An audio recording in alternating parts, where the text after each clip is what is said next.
Susan, it's so good to hear your voice and talk to you. And thank you so much for coming on to the podcast and talking with me. The name of the podcast is called Grit and Grind of Autism because it takes a lot of grit. There is a lot of grit, and it's a daily grind. Yeah. We also, we're finding light along our journey, right? So we hope that we can help support our community, especially those who are just starting out, or maybe those who have been on the path for a long time but just haven't found any light yet. So hopefully that'll help our overall global autism community if this podcast reaches that far. Yes. That's the intention that we've set. And I'm so excited to talk to you because I think that, you and I definitely have a lot of things in alignment. We met, I think it was like 4 years ago, at Medical Freedom Rally in DC, which we're both very passionate about. Yes. And I feel like the universe made that meeting happen because of all the people there. Like somehow I was with my friend Juliet. You were with your friend Cheryl. And somehow we ended up, we gravitated towards that same spot. And I feel just started talking and we just never stopped talking. And I love that. It was awesome. Yeah. So I'm excited to talk to you because you have some information to share with us about your journey, about unschooling. And Okay. So, my name's Susan May, and me and my husband have 3 children. Our daughter is 15 years old, and we have a 12-year-old son, and our 6-year-old son is on the autism spectrum. And I was drawn to unschooling when our daughter, who's going to be 16 in a few months, was about 18 months old. I kind of stumbled across the term unschooling actually in a book, biography, if you can believe it. And the word unschooling, I had never heard it before. It just kind of caught my attention. I thought, what the heck is that? So this was, 2008, I guess.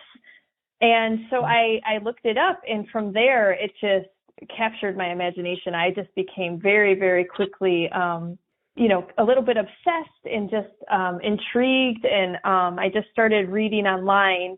So back then, there was no Facebook, but the big place where you could go to get information directly from people was Yahoo groups. So I found some Yahoo groups, and I started connecting with other unschoolers and just reading. And it just was a way of life that really excited me to.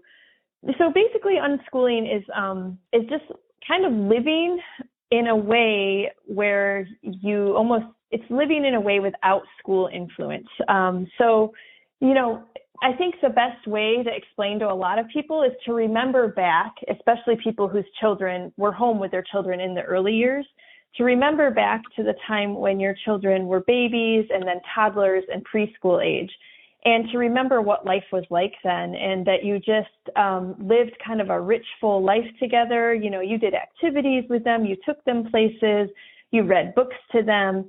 But for most people, you don't have a very schooly kind of mindset of living. And so for unschooling, you kind of just continue that. You continue to live in relationship with your kids to support all their interests and to try and create just a really rich, connected life. And you trust that is going to help them on their journeys, wherever their journeys lead them. So a lot of the work in unschooling is actually deprogramming yourself from school thought. And they actually have a term for it called deschooling, where, you have to give yourself a lot of time and just kind of let your kids be and just, feed them and play with them and do fun things together, but really try to not kind of force things on them, especially if your kids did go to school. So it sounds like your children never entered the school system. Is that correct? That is correct. My kids have never been to school, not a day in their life, and I've never used a single curriculum. I was actually a school teacher. I taught science.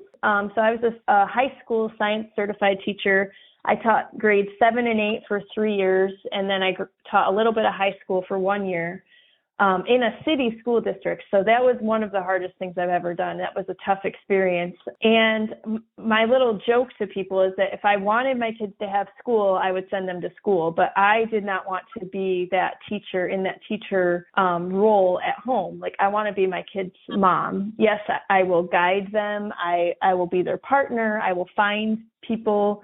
If there's something that they need to learn that I don't know, I will find people and connect them. I will learn alongside them. But the idea of creating school at home is not appealing to me at all as a former school teacher. So I could imagine that would probably just give you anxiety just trying to meet that criteria of their curriculum standards. Is there, like, legally, did you have to do anything? Did you get any pressure? Did you have to fill out papers? That's a great question. So for unschooling, you basically have to get familiar with whatever state you're in, whatever the laws are, and they vary state to state. So I have lived in Virginia, and now I live in Florida, and they have similar laws. But what people don't know is that many states' laws for homeschooling are not that stringent. So in Virginia and Florida, you basically notify the district, and they may kind of ask for a curriculum, but I mean, a curriculum can be very basic. So for my kids, I use the same 2-3 sentences every year, starting from the time they were in kindergarten all the way up through. And it was just a very basic, like, we're going to use field trips, the internet, documentaries, books, to explore these areas of topics, So it doesn't have to be complex. And then in Virginia and also in Florida, you do not need to test your children. You can have an assessment done by a certified teacher, and basically they meet with you and just, make sure that your child seems to be progressing, which, for every kid is unique, whether they're in school or not. And you just submit a very simple form usually, or letter saying that, these kids are progressing. And so it doesn't have to be very complicated or difficult.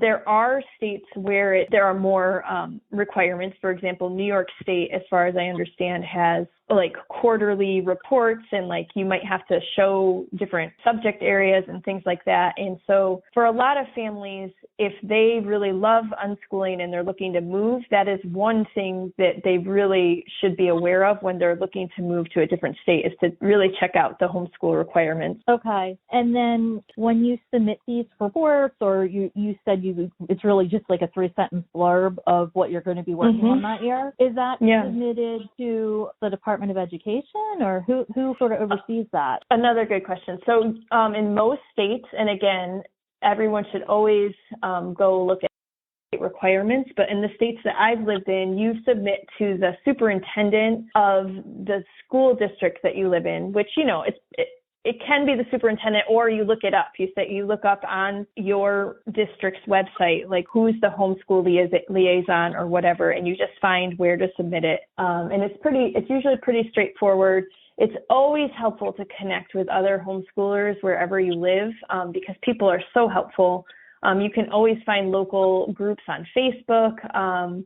And so it's not difficult. It can be intimidating. And even for someone like me, who I've been homeschooling, since my daughter was 5 and she's almost 16 now, so over 10 years, even moving to a new state, it gives me a little bit of anxiety. So I understand how it can make people anxious. But once you do it, you see how really simple it can be, and that it doesn't have to be difficult. So that's good news for people that are interested in homeschooling and unschooling. Absolutely. It would be my guess that there was maybe a new wave or influx of families that were interested in unschooling once COVID hit. Had you noticed that?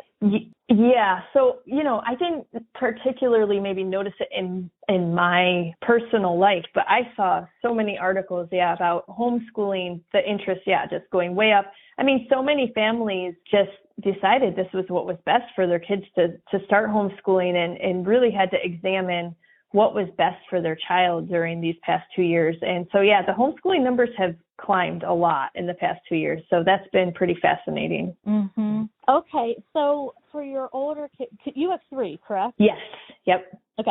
So for your older ones, because I'd like to contrast with how you go about things with them versus how you go about things with Carter, who would need different types of support. The thing I love about unschooling is that the philosophy is the same no matter what child you're talking about, whether they're neurotypical or not.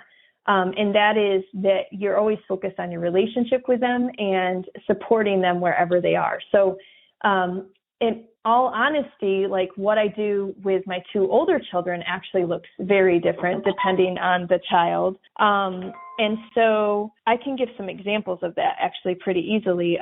My older daughter, she needs a lot of time to just talk with me and to process things, which she's like me in that way, actually. We're both talkers, and that's kind of how we emotionally process things. So usually several times a week, we have really long conversations. I also pick her up from gymnastics all the time because she loves to just debrief me, and that is great time, one-on-one time for us. My middle son has changed a lot from when he was young to now. So when he was littler, he just, up until the time he was 6 or 7, needed me a lot. And so I would play video games with him for hours and hours and hours. And that's what I did. He actually learned to read without us even knowing at a very young age. Before I expected him to, he was just reading overnight. And now he's so independent, I have to make more of an effort to connect with him, unlike my daughter who will seek me out. And then Carter, he's my 6-year-old. He's the one that's on the autism spectrum. I mean, honestly, it is challenging because he takes a lot of my time, just because I need to make sure he's safe and I need to spend a lot of time with him. And so it can be challenging to balance all of their needs, but I think that's true in all families, and especially with homeschooling. It's something that you just constantly have to evaluate and reevaluate, and really get creative with. Sometimes if I need to get things done, then one of my kids will watch him, or if I want to do something with one of my older kids, the other one will watch him. So yeah, that's the really amazing thing about unschooling is that the philosophy applies to all human beings. And so that's one of the reasons I love it so much. Yeah. And it sounds like it's just a very organic way of living, and there's no pressure with schedules or checking off boxes. It's just however your day unfolds, you just sort of make it work, right? Yes. And I will say, so that is how our life looks many, many days. And this is something actually I've been thinking about. Some people don't do well with that much freedom. And I think there's a couple different reasons for that. It can be that they're just so used to or conditioned to having so much structure in their life because of the way our society is structured. We all go to school, and so we're used to getting up at X time and eating at X time, and then you do your after school activities, and then, and then the same thing, you go to college, you go to your job. So some of it can be conditioned into it, but there is a certain personality aspect to it also, because my daughter, of my 3 children, definitely is the one that does crave a little bit more structure. And so it is a constant balancing of trying to figure out, how is each of my kids thriving best? So for her, she has gymnastics, which just gives us just enough structure. So we'll go to park days usually once a week, or we've just started doing a Dungeons and Dragons group with a group of teens. So just that amount of structure really helps her feel like, okay, I have these things to do, and helps her be productive. Whereas our middle son, he literally could just stay home. He's such a homebody, and he loves his computer, and he loves just playing games and being on his computer. He can do that for, pretty much his whole life. And so for him, it's more about me preparing him, hey, we're going to do this on this day. And if he knows, he handles it much better. So yeah, it's very organic, but I will say that, that can sound intimidating people. So that's the beauty of it, is that if you and your family do better with structure, then you get to build what the structure is. There isn't someone telling you what you have to do. Mm-hmm. For the older kids, do you have, because I know you read a lot, you research a lot, do you have ideas of certain books that you would like for them to read, or do you read as a family or on certain subjects? Yeah, this is a great question. So again, I am very, that word organic is just perfect for me, because I really do tend to go with the flow on things. And a lot of kind of work I've done with homeschooling my kids is undoing these voices in your head that say things have to look a certain way. So Jerry is my middle son. He's 12. He's the perfect example to talk about how we have so many fears with technology and, kids. People will say, I can't let my kid play video games because that's what he'll do all day. And I laugh and I say, yeah, that is what my kid does all day. But you have to learn to shift your perspective and see your kid from a different, you have to actually engage with them and say, show me, what are you doing? And then you see how much they learn. The conversations we have with our children are just mind blowing. We play this game. It's called Over Under, and it's basically facts. And the things that my children know just astound me every day, because their learning happens all the time. And really for the past few years since Carter, I've had to spend so much time with Carter. I really don't know a lot of the learning that they're doing. I'm diverging a little bit from your question, but so the question is about books and reading. And to be honest, I've always been a bookworm. So you would think, I was a nerd as a child, soaked up books, did really well in school. And I continue, like you said, to just read a lot online. But I've really trusted my children to gravitate towards what works for them. And I think this is really hard for parents, and it's been hard for parents forever, whatever the new technology is, whether that was radio or, then television, we always are a little bit fearful of it, and we think, oh, too much is a bad thing. And of course, I'm not going to disagree with people that say we need balance in our life, and that's something you have to have ongoing conversations with your children. But my oldest daughter, right now she's reading one of Ron Paul's books because she chose to. Her reading story is she actually really struggled with reading a lot more than I expected her to, because I read to her the most of my three children as a toddler. And I think if she was in school, she would have been called dyslexic, and she knows that, and she agrees with that. And what's beautiful is that she doesn't have what a lot of kids have, where they start hating to read because they're forced and they're pushed. And she loves books. She loves audiobooks. She listens to audiobooks every single day. And so it's really, like I said, it's just a beautiful thing to watch it unfold if you can let go of all of your own fears and really trust your children. Now, my middle son, he doesn't really read books, but he's a really good reader. He's a really good speller. He reads on his computer. For me, I just always try to keep the big picture of life, and that includes the philosophy that, in the end, we're all going to die someday. And I know that sounds random, but for me, it's remembering that he is succeeding in his own way. And that doesn't mean that books have to be a part of that. So that was a really long answer. I hope that covered some of a lot of really good points, because you have Marisol who listens to books on tape or audio for, I don't know anyone who has the tapes anymore.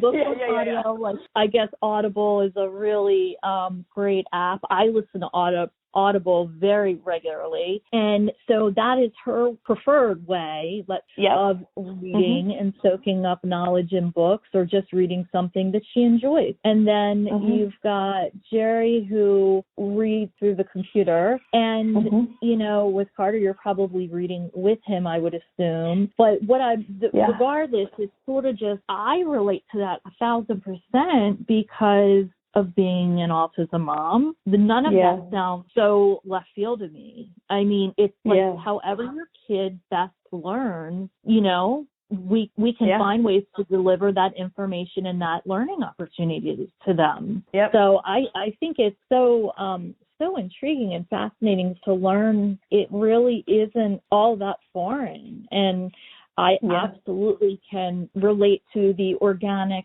way of teaching and learning at home with Colin. I mean, we do that every day as well. Yep. So Yep. Just one more question about the two older kids. So you said that your daughter's in gymnastics. Is she involved in Dungeons and Dragons, or is that Jared? Oh, that's both of them. And actually, she's the one that started doing it a couple of years ago. Yeah, through a co-op that we were in. Yep. I think that's so cool. And it's such a complex game. I mean, I don't know how many parents out there know about it, but it's complex and creative, and it's so cool that they're a part of that. So yeah, I was just going to ask basically how did they get hooked up with groups socially? Is that just through your Facebook groups or word of mouth? Yeah, that's a great question, because I will say that it can be challenging sometimes, you know, that I always look at all of these choices, you know, public school versus homeschooling versus private school. There are pros and cons to all of them. And so parents need to decide, you know, what's most important to them. And so, you know, homeschooling does have its challenges, but for me, the pros always outweigh it. And so, yeah, socially, you do have to make an effort. When we moved to Florida just over a year ago, and I really put myself out there. I'll put myself out there on Facebook groups and just post, hey, I'm looking to connect with other unschooling families. And I do typically try to put the unschooling word out there, just because it is helpful for me to understand how we do things. It does impact like your way of thinking and looking at the world. And it's not that we can't hang out with other families. We do. But it just makes, especially my daughter, it helps her feel like she's not so strange, and that there are other people out there doing things the way that we do them. So yeah, I mean, you do have to put an effort in. I have found Facebook to be really helpful. When we lived in Virginia, we did participate in a homeschool co-op, and depending on where you live, there can be really, really rich homeschool communities. So you just have to kind of be willing, though, to try, and you have to keep trying. You don't always, you know, make amazing connections right off the bat. So you have to just keep putting that effort in, because it is really important both for your kids and for the moms to connect with other moms. I find community to be something that we always are craving. Are the Facebook groups are they kind of individualized by state, sort of like our medical freedom groups? Yes. So for example, like whenever I've moved, I will just plug in the area, either the city, or sometimes, you know, an area like Northern Virginia has like Nova. And you can even plug in unschool, particularly if you're trying to find unschool groups, because some areas will have unschool groups. And then what typically happens is you start connecting with a few families and you make a connection, and then, you know, then it just, like you said before, it becomes organic. Then you start hooking up with them and meeting at different parks or at each other's homes and doing things like that. So it's really that initial connection that will often take place through a more public, like a Facebook group. And then from there, you, or like I said, co-ops, you know, there's all sorts of opportunities. You just have to really be willing to go look for them. And then once you find them, they're like your people. Like, we know that. That's who your people are. Totally, so, totally. That shifts the focus on to Carter, your youngest son, who has autism, and just kind of talk about what your days look like. Yeah. Carter is pretty much non-speaking, and that in itself is like a whole story. It's you know, when I say he's non-speaking, he really does not use words to communicate with us at all. And right now he's hardly saying any words, which has been interesting, because from the time he was 3 right up until now, he has said a lot of words. He's counted from 0 to 20. He knows the whole alphabet. He knew colors. He knew animals. For a while, he did echolalia, where he would say whole parts of shows that he watched, like Team Umizoomi. And so that has been difficult and interesting for us, because we also didn't really try to get a diagnosis for him until he was almost 4 years old. So from the time he was 2 until 4, we really were just in the mindset of, okay, he's developing differently. We know that. But he also started talking. So we had a lot of hope, like, okay, he's talking now. He's doing some things like that. And so it's been very interesting and, discouraging sometimes, and just a roller coaster ride, which as an autism parent. And so now he doesn't use words at all. He uses nonverbal communication to basically take our hands and take us to the door if he wants to go outside, or take us to the pantry if he wants a snack, or the fridge if he wants an apple, and he is very adept at getting what he wants. And we are very in tune to him. He can communicate very, very effectively. He's a very happy child. Like, he's always been extremely happy, and physically very healthy, which was another reason I think that kind of held me back from really accepting, or exploring that, okay, he could be on the autism spectrum, because he was very different from a lot of the stories that I had read up until that point. Yeah, sounds like there was a late onset regression, right? Yeah. Oh, yeah. He was pretty much normal through 18 months or longer, 18 to 20 months. In very, very, very bright baby, everything on target.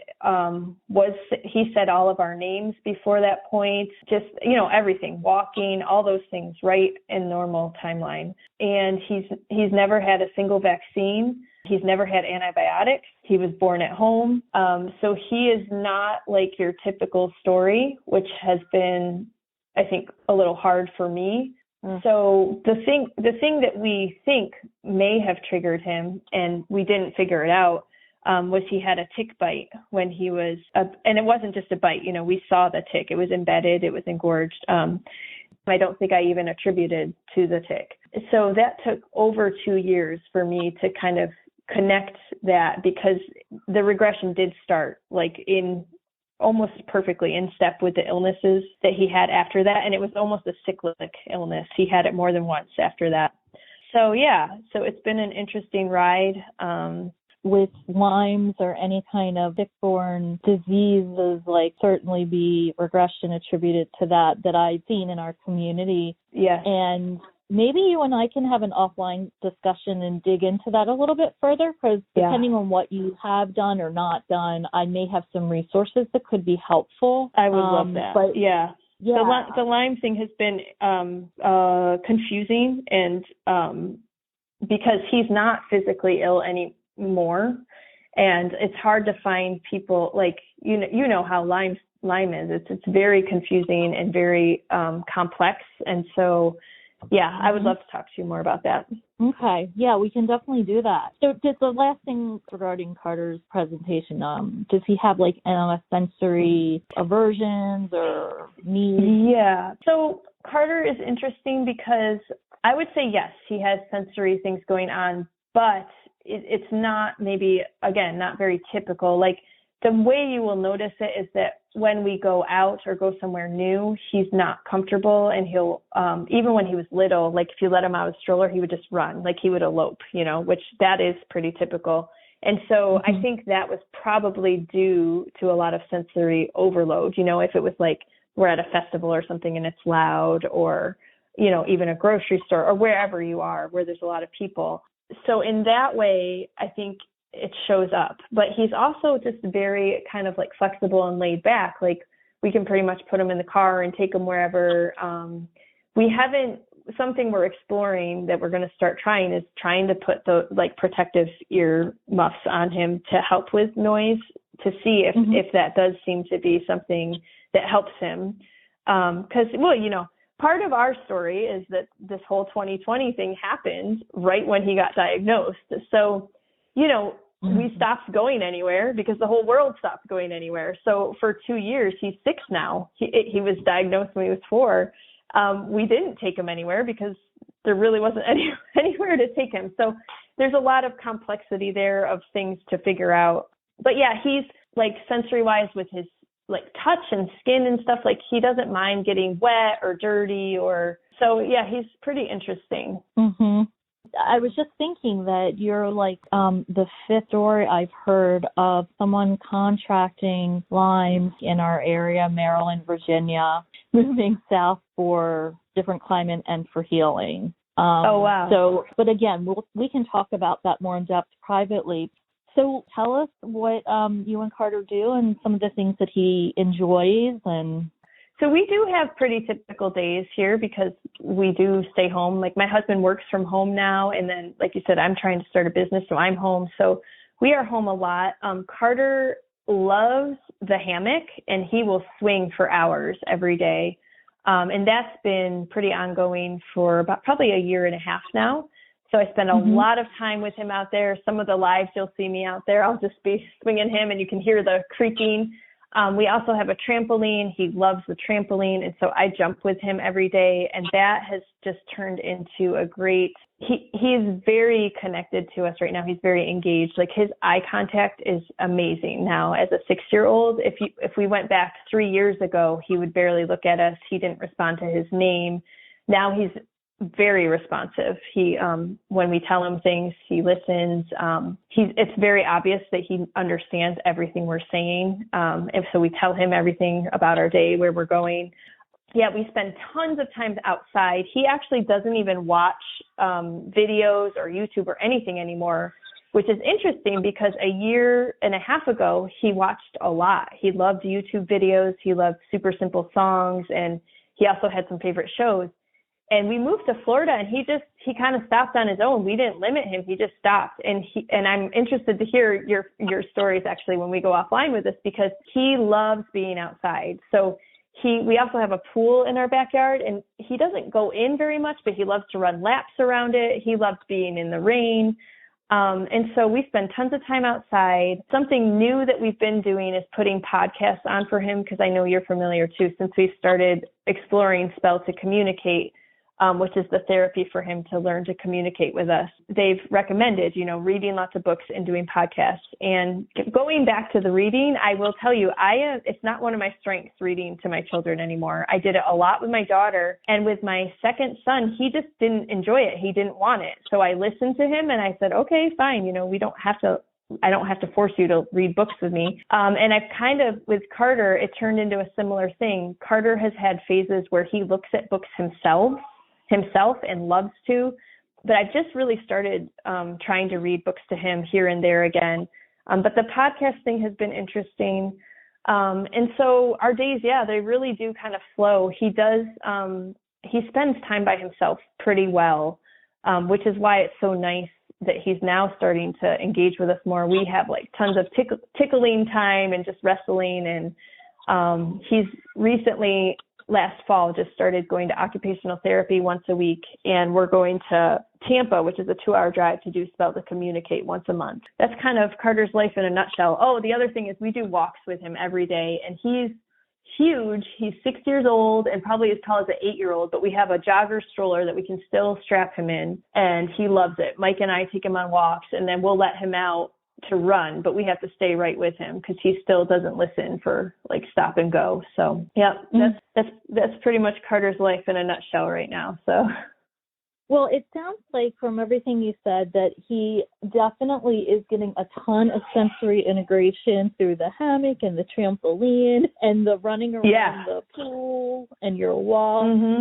And wow, what a strength that he has such strong receptive skills too. My Colin didn't always have strong receptive skills, and they came a little bit later. And I have so much gratitude that he does have them now, because that is what has enabled us to bring his teaching and, various learning opportunities to a different level and, like more organic, because he does understand everything we're talking about. I know what you're saying, because that's such a worry when they're little and they're not listening at all. Like literally you could just yell his name over and over and he would just keep running. There was nothing you could do to get his attention. I'm very grateful too that he's made that much progress in recent years. So it's pretty amazing. Absolutely. How is Spell to Communicate coming along? Do you think he's showing any interest, or is he just sort of acclimating to the room at this point? Yeah. So, he's in the acclimating to the room basically for all his therapy, because we homeschooled and unschooled, he's really just hasn't had a lot of, that kind of experience where we're taking him somewhere else and expecting him to do different things. So he's not really progressing per se with Spell to Communicate. At this point, it's all about like getting him used to the idea, like we're going to this appointment and we're staying, and he's making huge progress with that.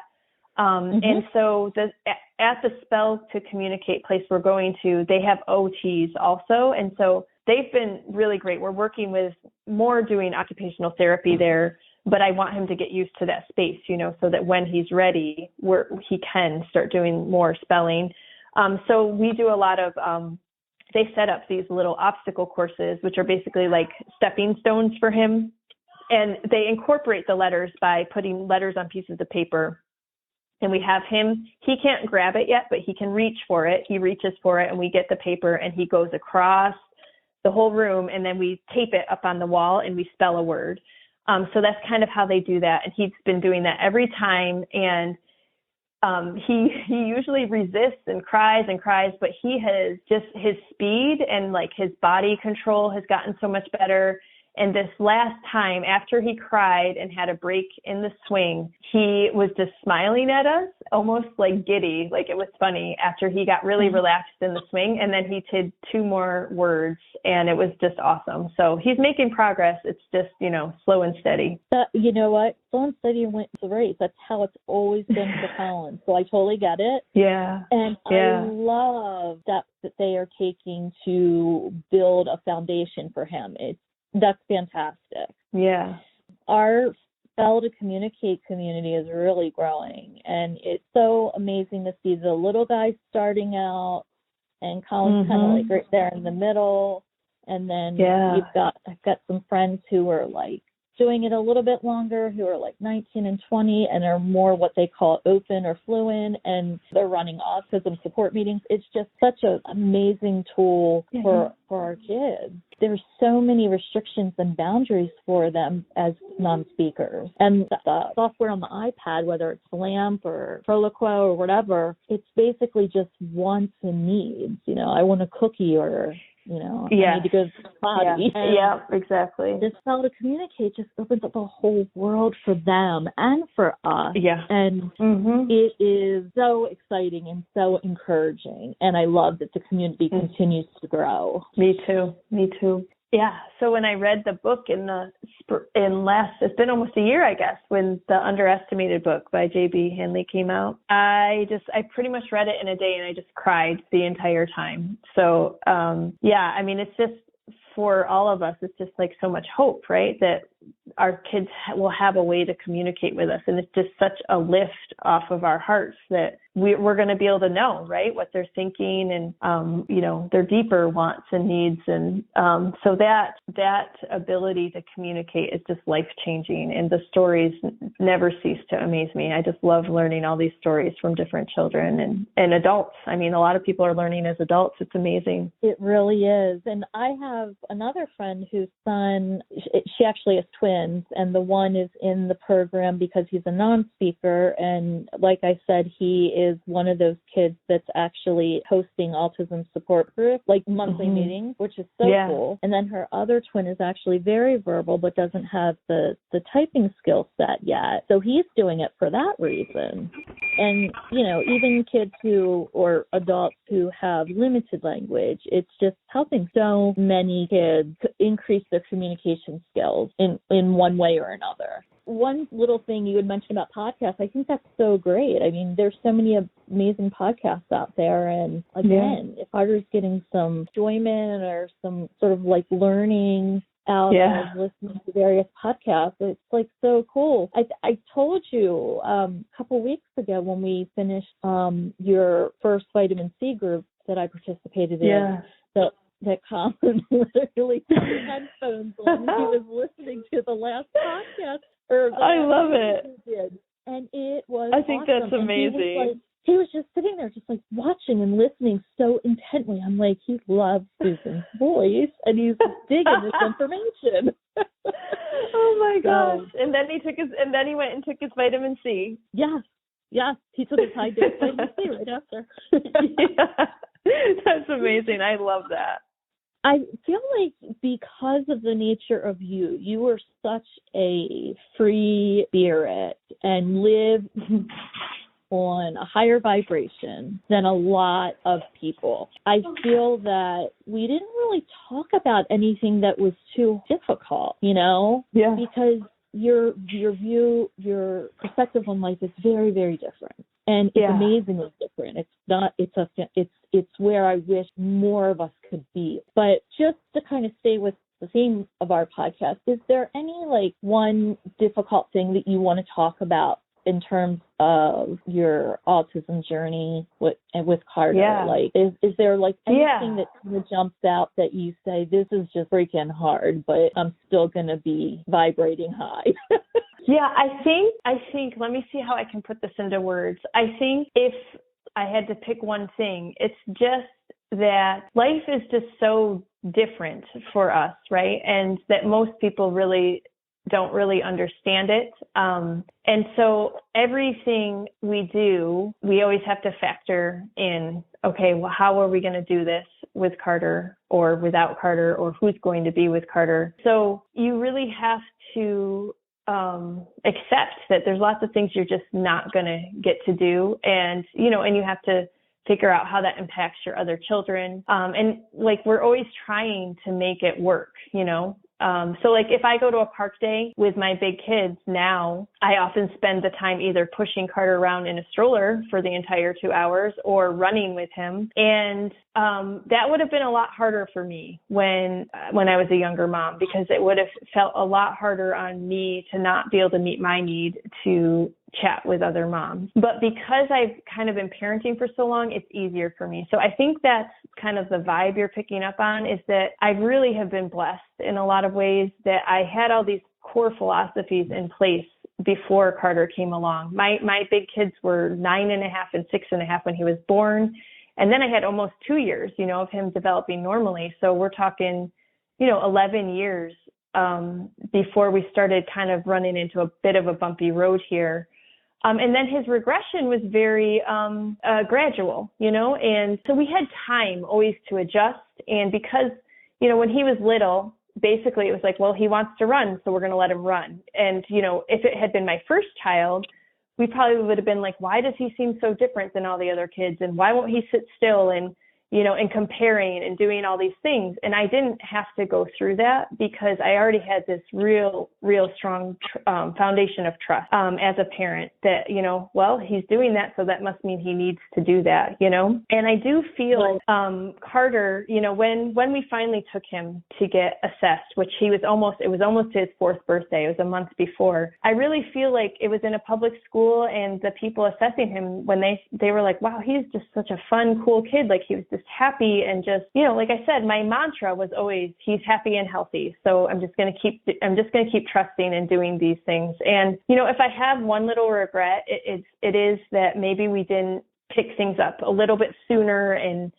But I also know that doesn't mean things would be better or different. Like, maybe I did things perfectly and I don't know, So yeah, it's hard sometimes, like I can't always do things with my big kids that I want to. I think that's the hardest thing. And, we went on a road trip with him, Mike and I, this past winter.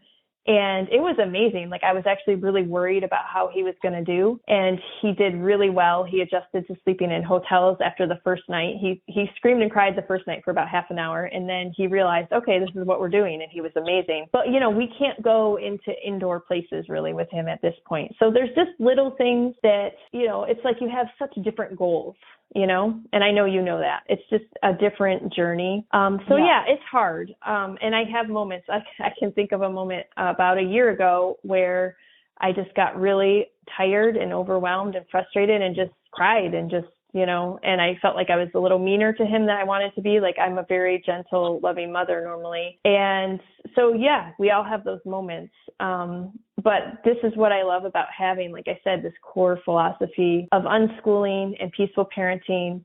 And also community is so important. Like, so many moms, just moms generally, or families don't have that core support they need. And then if you add autism into the mix, it can just become completely overwhelming. And so my heart just broke for families who were used to having, having therapy or having a school. And then with these lockdowns, we're shut out of this support that really kept their lives probably bearable. And so that, again, is a huge blessing in our life. We had never had that. And so it wasn't taken away from us. I think I do have a unique perspective, and it's really helped me with my parenting journey with Carter, and I hope it continues to. I think one thing that can be really hard is not getting sucked into the fear of the future. Like, what if he never does this or never does that? Or, he's so big and strong. What if he becomes, you hear stories like that, right? Where the kid's so big and strong, and if they're, you can't control them. And time and again, I just remind myself to come back to the present, and that we're doing really quite well for the present, and just to keep trusting our journey. Oh gosh, that was so well articulated.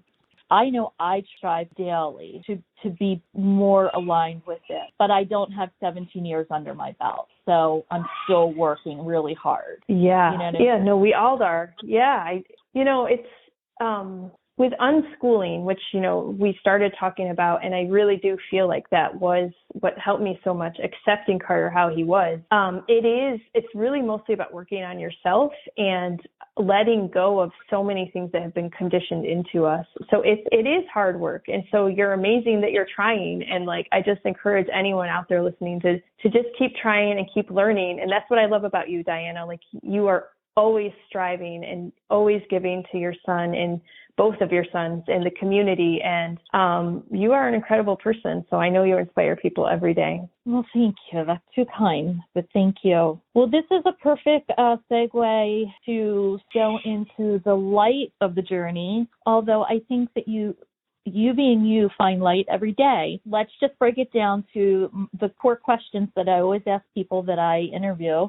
Tell us, what is your favorite book? And okay, Diana, I was just going to say that. That was the hardest question. Okay, so I will quickly list, this is my favorite book list, okay? Well, I have to, of course, say underestimated for nonfiction, by far, life-changing and spirit-changing and just so amazing. As a child, I read the book Watership Down a million times. Mm-hmm. I don't know if you know that book. Do you know that book? I do. Okay. As an adult, I have read the book The Host.